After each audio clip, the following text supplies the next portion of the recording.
Tempe's favorite wide receiver QB from last year is no longer in the desert, but could a new one be on the horizon? Our Tyler Weiss takes a look at all the fresh faces. ASU's bats heating up with the weather. The Sun Devils hitting .326 over the season. They are getting hot and staying hot at the right time. A little bit of a different story for ASU softball, though not off to a big start in Big 12 play. All that and more on this week's edition of Cronkite Sports Live.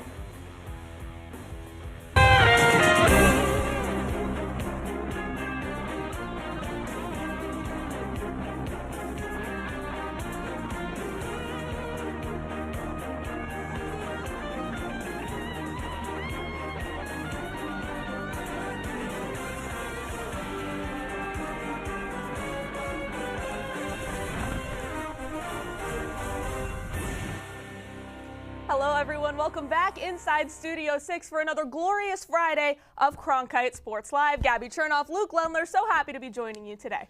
Yes, Gabby, 6 months ago when the weather was a little bit colder, you and I were right here, same spots. I got a new suit though, don't be alarmed, don't be worried.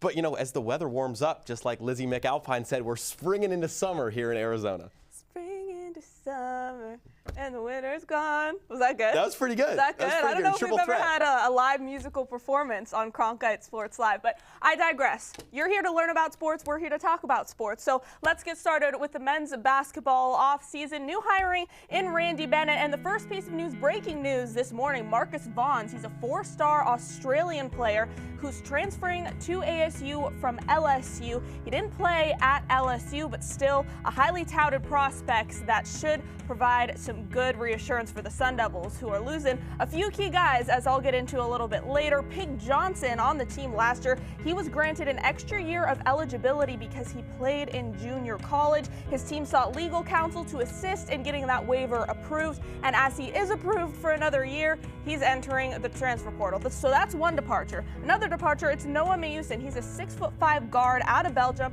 He played just one season last year for the Sun Devils, started in just 11 of 30 games that he played this season. But perhaps the most notable departure, ASU star, 7'1" center Masamba Diop entered the transfer portal with a do not contact tag after averaging 13.1 points per game his freshman season in Tempe. ASU will miss his 7'4" wingspan and highlight-worthy blocks. Santiago Truitt, one of ASU's best portal additions last year, entered the portal as well. The 6'11" Truitt's presence on the glass and all that Diop had to offer leave big sneakers to fill for newly hired head coach Randy Bennett and his staff. Plus, the Sun Devils' leading scorer Mo Odom announced he's declaring for the NBA draft following his final year of eligibility.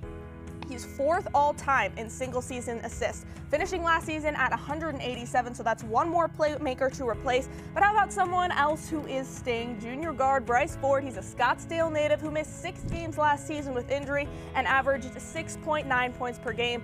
He announced that he's returning to Tempe via Instagram. Last year, ASU spring football's practices were full of familiar faces. With 17 starters coming back from a Peach Bowl-bound team, the Sun Devils probably knew each other's middle names, maybe even favorite ice cream flavors. But this year, with single-digit returning starters, Kenny Dillingham's squad might want some of these. 2 continents, 20 states, and 46 players. Those are the numbers behind ASU football's pool of newcomers. Kenny Dillingham and his staff cast a wide net from the West Coast to the East Coast, and even overseas. But they also found plenty of promise right in their own backyard.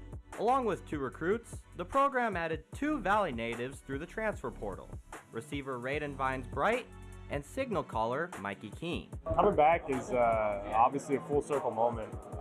Living in Tempe, now growing up in Chandler, so many memories. 17 years of life here, being born and raised. My parents are still here, same house. So coming back is obviously something that I don't take for granted. But Arizona actually isn't where most of the new Sun Devils came from. In fact, the state sits at 3rd place. What's first? Well, they say everything's bigger in Texas. And for ASU, it produced the most new Sun Devils with 12 players representing the Lone Star State. Coming in at 2nd is California, with 6 Golden State natives on the roster. Fittingly, gold has been ASU's prominent color since 1896. Rounding out the top 5 is Florida and Louisiana, each with 3 players coming to the Valley. Under the top 5 states is the land down under. That's right, Australia. And it's been quite the journey for D lineman Kurt Vakale and punter Nick McClarty.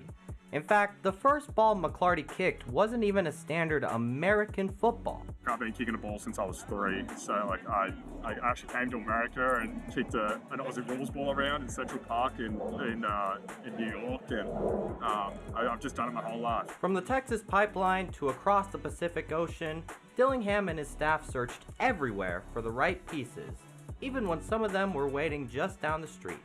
For Cronkite Sports, I'm Tyler Weiss.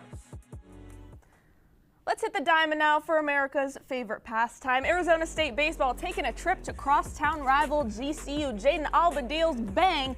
That's in the 2nd inning. GCU's Trevor Smith hits it deep to left field. That's a 360-foot homer. It would be a 3-run home run to give GCU a 7-0 lead. This is just the 2nd inning, so a big hole early that the Sun Devils are going to need to try and dig themselves out of. Who better to help them dig themselves out of that hole than Mr. Inevitable? It's Landon Harrison, hits a bomb of a home run nearly 400 feet to dead center, and he brings in 2 runners as well as himself. That's a 3-run homer for ASU. Takes the lead over the Antelopes. ASU would score 2 more runs to take that Tuesday midweek matchup 12-8. Now, quick turnaround very next day on Wednesday back at Phoenix Municipal Stadium. We'll start things off in the 3rd inning. UNLV starting hot with a bomb to left field from Marcos Rosales, his 7th of the season. That would bring in 3 runs to take the lead, or 2 runs, excuse me. So Rebels off to an early lead, 2-1, and we'll get things going back up in the 7th inning. And tell me if you've seen this story before. It's Landon Harrison. This time it's a home run to left center, and ASU will pull ahead with the lead 6-3. The sophomore is on pace to break ASU's single-season home run record, and ASU is just about halfway through the season, and he's not that far off the record. Very much on pace. So into the 8th inning now.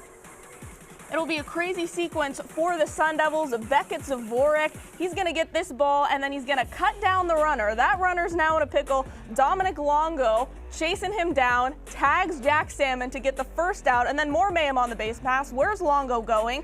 Gavin Taylor, is tagged out. So kind of an unconventional double play for the Sun Devils, but that wouldn't be enough. Dominic Smaldino gets struck out to end the game, and ASU loses to the Rebels 7-5. Here's Willie Bloomquist. The message with these guys was just you can't show up in the 6th and expect to win. You got to show up in the first pitch. So, again, we can make all the excuses we want and say it's a lot of baseball in a short amount of time, but everybody else is doing it too. So. Though a tough midweek loss to UNLV made head coach Willie Bloomquist assert that his team needed to, quote, take off the diapers, ASU has had its big boy pants on for much of the season, dropping just 1 series all year en route to the 2nd-best record in the Big 12. For more on the Diamond Devils, we turn to our trio of reporters. First up to bat, Mia Bensich. Looking at Arizona State baseball, 24-10 and ranked number 20 in the country, that success starts with consistency. And for ASU, it's coming from a few key players that keep producing at an elite level night after night. Landon Harrison hasn't just been consistent at the plate, he's been dominant, hitting a .453, which is 2nd best in all of NCAA baseball. Harrison is driving games. With 19 home runs and over 50 RBI, he's producing in every situation, whether it's setting the tone early or delivering in clutch moments. His ability to string together quality at-bats night after night has made him the engine of this offense. Now, Cole Carlone has been just as reliable on the mound and just as important. With a .305 ERA and 67 strikeouts in just over 40 innings, Carlone controls games.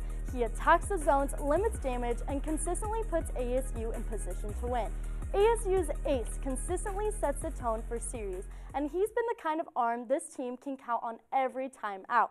When your best players are this consistent, it raises the floor for everyone else. And if more of this roster starts matching that level, this team is a team that just won't sit at the top 25. It's one that can make real noise down the stretch.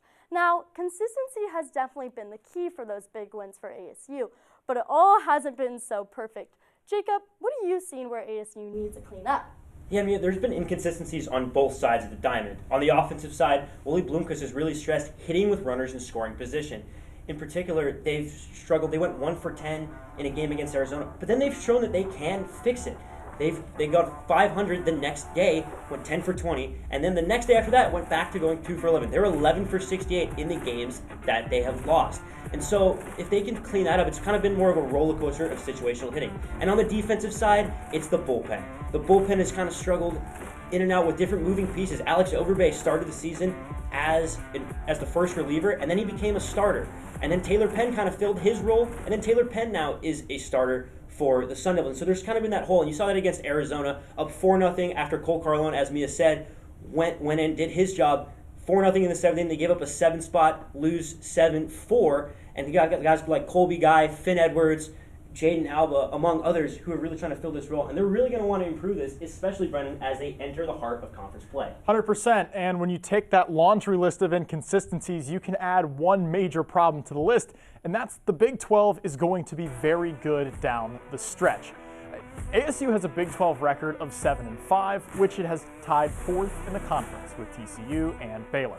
The Sun Devils have already won a series against TCU and will play Baylor in about 2 weeks. That series, and the one that follows against 20-9 UCF, who sit atop the Big 12, will tell us a lot about this Sun Devil squad. The Big 12 has 3 teams in the D1 baseball top 25, and the RPI has 5 Big 12 teams in the top 32, with Arizona State at 32. While it may seem highly likely that ASU finishes in the top 12, which is needed to make the Big 12 tournament, too many losses could pin the Sun Devils up against a ranked Big 12 team that's way atop the conference. And given the talent atop the conference, a first-round loss isn't out of the question. Take the matchup last year when 12-seed BYU took down 5-seed ASU in the first round of the Big 12 tournament. And to avoid any chance of a repeat, these Big 12 wins moving forward are crucial in a conference that has the second hardest strength of schedule in college baseball. I love Diet Coke, especially those massive cups that they give you at the movies where you can like mix it up with some cherry and vanilla, maybe some lime if you're into that. Which actually reminds me, Willie Bloomquist has kind of been mixing it up too, but in his outfield. Let's see how he likes to mix and match as WCSN baseball reporter Caleb Harris takes us to the movies. Everyone knows the best part about movie theaters is the drinks. People love to mix and match their soft-serve sodas because of the creativity and freedom it allows. ASU baseball head coach Willie Bloomquist has taken that creative mindset into his lineup building, especially in the outfield. In the last 11 days, the Sun Devils have played 4 different lineup combinations across just 6 games. Of course, everyone has their own reliable drink. Sophomore Landon Harrison and 5th-year senior Dean Toigo have provided that consistency on the field. Hairston leads the Sun Devils in nearly every batting category, including hits and home runs. Toigo joins him as the only ASU batter with double-digit home runs. He spends most of his time opposite Hairston in right field, but he's played center field in a crucial Game 3 win over Arizona. The true mix-and-match tendencies come from the 3rd outfield spot. Bloomquist has rotated starting Matt Polk, Sam Myers, and Dominic Longo in the last week. Matt Polk had by far the best outing, going 4 of 5 in a series-clinching win over the University of Arizona. He may have done enough to carve out a spot for himself as a long-term starter. His top competition, Sam Myers, played in 17 games this year, but has struggled to provide power. Finally, Dominic Longo has earned the most starts of the 3 with 24, but has not played since March 30th against San Diego State. As the back end of the season approaches, the Sun Devils will likely look to find some outfield consistency, but for now, it seems like Bloomquist is happy to continue mixing and matching. For Cronkite Sports, I'm Caleb Harris. All right, let's go to the club. Club Farrington, ASU, UTEP, softball. Orange is my favorite color, Gabby. I kind of like those UTEP Miners uniforms. But ASU got things going early and often. In the first inning, Katie Chester RBI single down the line. Tanya Window will come around and score. And that wasn't all for the Sun Devils. They remained hungry in the opening frame. We're going to take it to the second frame, though, because Samantha Swan, with one big swing, sends that ball deep, and way out of there over the Sun Devils' bannering. And it will be a grand slam. She brings home all 4 runs, grand salami, if you will. think I'm just still kind of hungry, Gabby Chernoff. But that would make ASU they'd give them a 9-point lead, 9-run lead. Look at the Selly as well. Get a little axe with the bat going on. Well, regardless, the offense did not stop. Kaylee Pond would slap that one all the way down the line, but nice play you're going to make there in the outfield from UTEP. Third inning, ASU piling on. Pond again, this time high into the right field field. Makes the catch, fires at home, and that's going to be a sacrifice fly. ASU would get into double digits with that one. It's 10-0. This would make it 11-0. Look at that, Millie Roberts. First home run of the season. Look how much it means to her. Rounding the bases, cheering hard from her teammates in the dugout. Big high five, and the Sun Devils would cruise to a 13-0 victory. But first, they got to end things, right? They got to find a way to shut it down, and the Miners would have no chance. Strikeout ends it. Run rule. ASU dominant performance in the non-con. Con's been a different story. Sun Devil softball is 8th in the Big 12, which would make them the last team into the Big 12 tournament. To give themselves a bit more cushion with 13 regular season games left until the tournament, one side of their game looks strong, the other raises some questions. And it's the exact opposite from just a season ago. Our Camilla Chacon breaks it down. Despite Arizona State softball's overall record of 30-11, this team has a conference record of 4-8, sitting at 8th place in the Big 12. But this team tells a different story than just a year ago. Last season, Arizona State heavily relied on its pitching staff, led by Kenzie Brown, to keep batters off the board and hold opponents to low scores. In 2025, Brown held her opponents to a 132 batting average and never allowed more than 3 earned runs in a single game, earning first-team All-American honors. Bringing it back to this season, it's the bats that are doing the heavy lifting for the Sun Devils. The Devils are hitting a combined .327 with an OPS over 1,000. Those numbers are up from the year prior, where the team posted a .302 average with an OPS of 834. The team currently has a combined total of 72 doubles, 13 being off the bat of Samantha Swan, and 67 home runs, which is the third most in all of Big 12, with 15 of those being sent over the fence by Katie Chester. Even with 4 weeks left in the regular season, the offense has already surpassed last year's totals, where the 2025 team finished with 71 doubles and 50 home runs. With just 3 conference series remaining, the question for ASU is, can the offense continue to pave the way, or will the pitching staff need to continue to heat up? For Cronkite Sports, I'm Camila Chacon. Rise and shine, and don't forget your booties, because ASU softball has been cold since flying out to its best start since head coach Megan Bartlett took over in 2022. With series losses in 3 of its first 4 tilts in the Big 12, the Sun Devils have tumbled down conference standings and face a shadowy future. Mahala Reynolds, am I right or am I right? Despite a hot start for ASU softball, conference play has started to look like a bleak 6 more weeks of winter. Despite a hot start for ASU softball, conference play has started to look like a bleak 6 more weeks of winter. See what I did there? The Sun Devils have gone 4-8 in play, placing itself at 8th overall in the Big 12. In the first game of their 2 most recent series, they started off looking strong, looking to put an end to a cycle.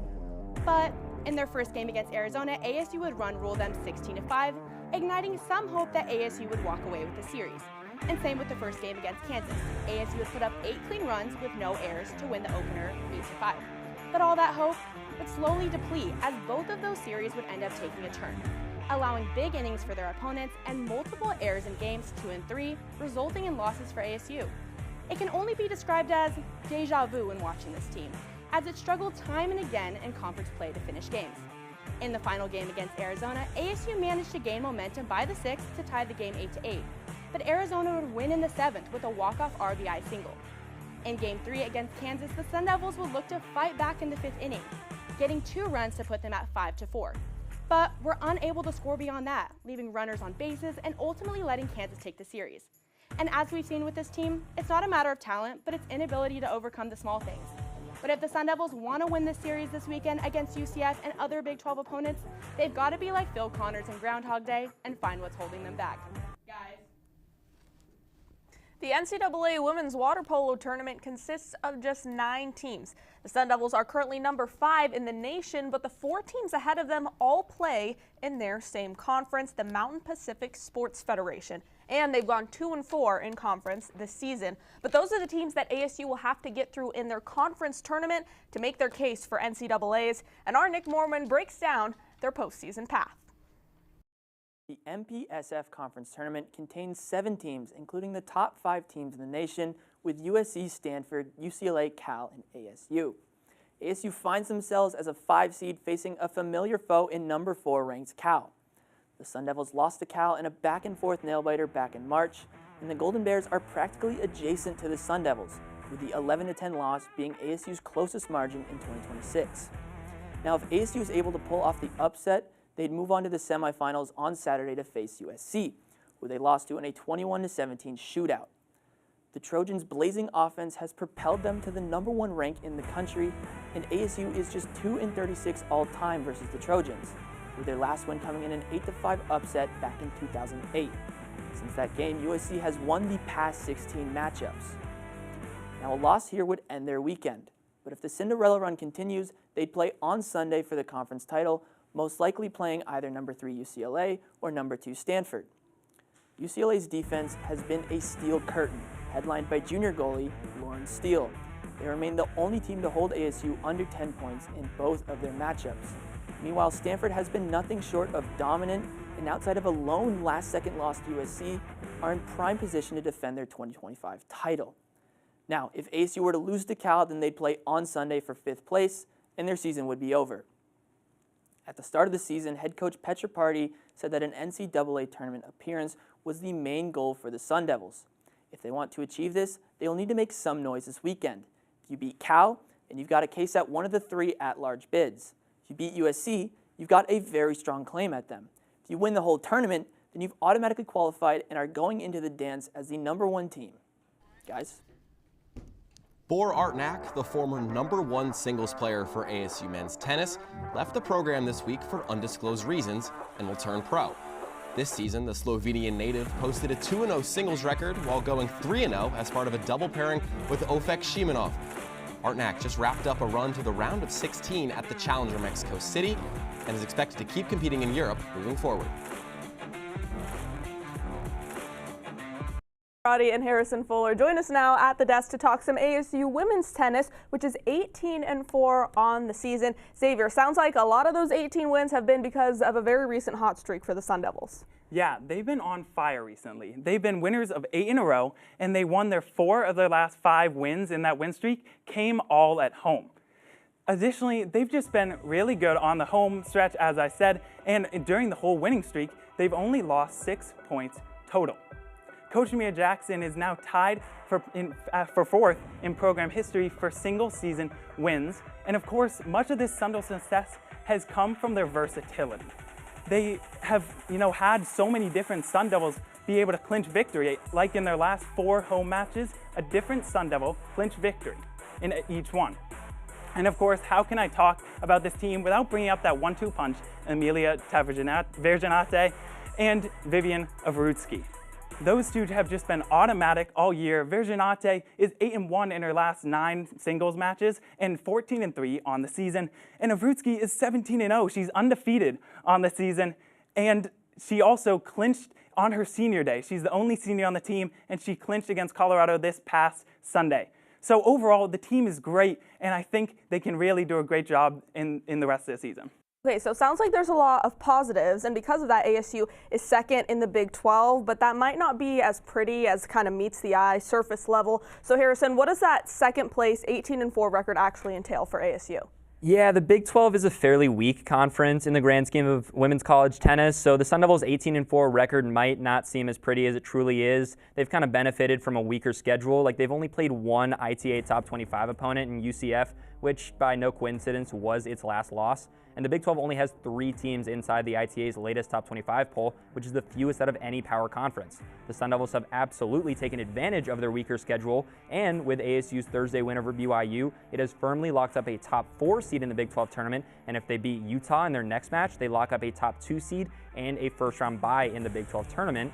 But the one thing holding ASU back heading into the postseason has been doubles play. The Sun Devils have gone 6-6 in doubles since entering conference play, and after a close battle for the opening point against one of the nation's top duos in Texas Tech, head coach Shamia Jackson did say she has seen significant improvement from her squad on the court. So, they beat BYU in their last doubles match, so if they can ride that momentum going into the Big 12 tournament, I see a lengthy postseason run in their future.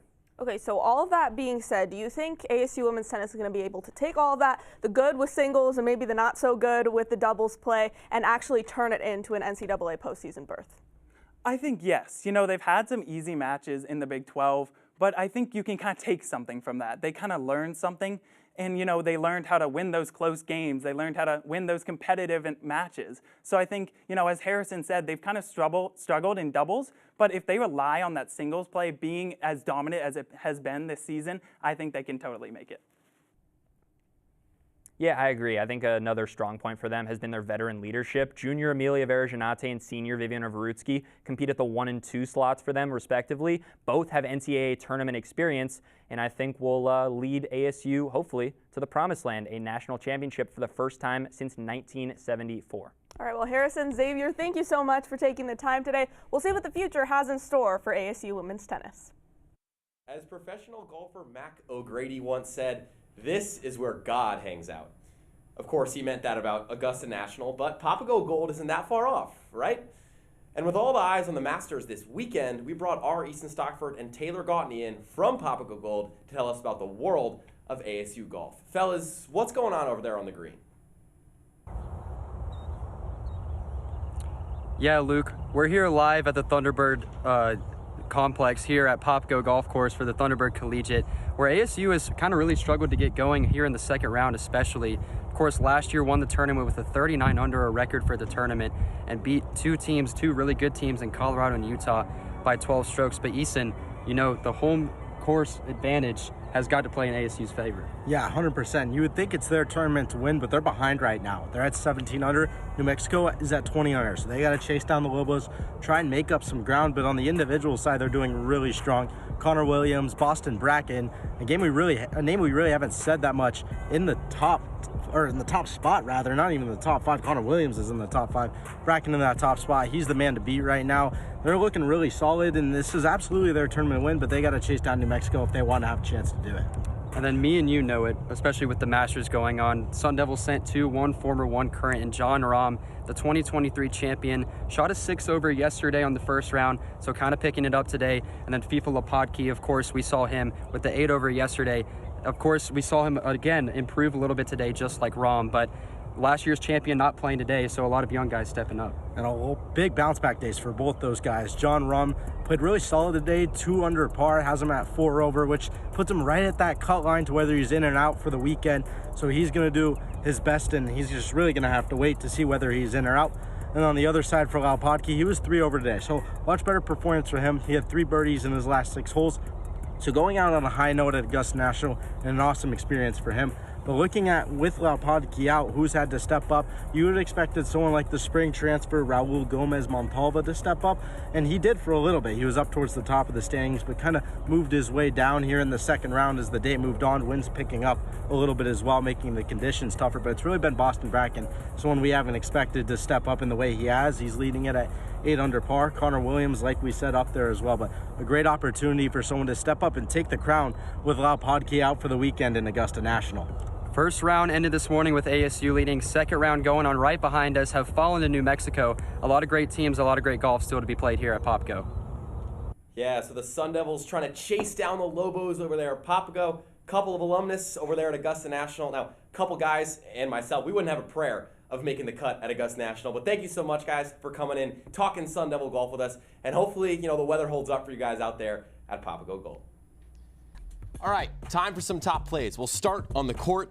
Viviana Verutsky, the only senior on ASU's tennis team, with a big win on senior night. She's chopping her feet, popping the popcorn, gets the win. Big match for ASU tennis as they aim to maybe make some postseason noise. Over to a different court now, on to the hardwood. It's Gabby Elliott in the McDonald's All-American game that happened during the Final Four, which was in Phoenix this past weekend. The Sun Devils showing out on a bigger stage. From the court to the pool, ASU water polo with a beautiful team goal here, going to work it around the horn, trying to find the angle of the defender, but it's going to be Sophie Shorter-Robinson. Great finish into the back of the net. Down south, ASU took on their rivals in the Wildcats. That's Cole Carlone. He went 6 shutty, 12 Ks, and he's going to get the ground out here and throw out the runner. And then watch this. He's going to shush that crowd down south for the junior southpaw. You know, when you need somebody to put out a fire, when your team's back against the wall, who are you going to call? You're going to call Landon Harrison. Big swing, big bomb, left fielder on historic pace for ASU baseball. Sent that one deep into the night. ASU would go on to beat GCU after Cohen Nikolai tied the game with a grand slam earlier in the inning.